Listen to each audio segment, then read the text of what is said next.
రాష్ట్రంలో కేజీబీవీల్లో అడ్మిషన్లు దేశంలో మరి ఏ రాష్ట్రం లేని విధంగా ఉన్నాయని మంత్రి నారా లోకేష్ తెలిపారు. అసెంబ్లీలో ఎమ్మెల్యే కూన రవికుమార్ అడిగిన ప్రశ్నకు సమాధానమిస్తూ గత 2 ఏళ్లలో ఫలితాలు బాగా మెరుగుపరిచామన్నారు. రాష్ట్రంలో కేజీబీవీలో చేరేందుకు విద్యార్థులు పోటీ పడుతున్నారని తెలిపారు. కేంద్ర ప్రభుత్వం 60% నిధులిస్తే 40% రాష్ట్ర ప్రభుత్వం ఇస్తోందన్నారు. ఉగాది నాటికి జాబ్ క్యాలెండర్ విడుదలకు కసరత్తు చేస్తున్నామని తెలిపారు. రాష్ట్రంలో కేజీబీవీలో రిజల్ట్స్ కానివ్వండి, అడ్మిషన్స్ కానివ్వండి, ఏ రాష్ట్రంలో లేని విధంగా మనం చేయగలుగుతున్నాం అధ్యక్ష.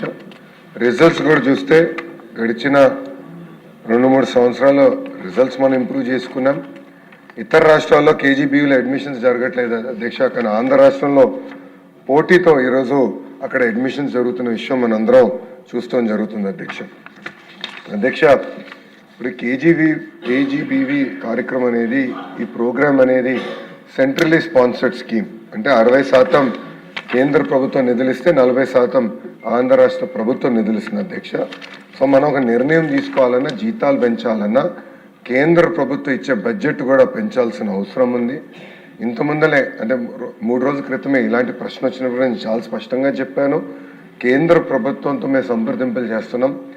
మాకు అవుట్లే పెంచమని నేను ఆల్రెడీ వాళ్ళని కోరటం కూడా జరిగింది. దానికి అనుకూలంగా మంత్రి గారు కూడా స్పందించారు అధ్యక్ష.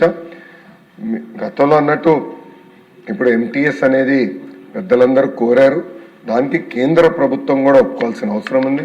సుమారుగా 11,000 మంది ఈ వ్యవస్థలో పనిచేస్తాం జరుగుతుంది అధ్యక్ష. ఇది 11,000 మందికి సంబంధించిన విషయం. ఇది ఒకరికో ఒక 500 మందికి సంబంధించిన విషయం కాదు. సో ఆర్థికంగా మన కేంద్ర ప్రభుత్వంతో సంప్రదింపులు చేసిన తర్వాత, వాళ్ళు ఒప్పుకున్న తర్వాతనే మనం ఇది అమలు చేయగలుగుతాం.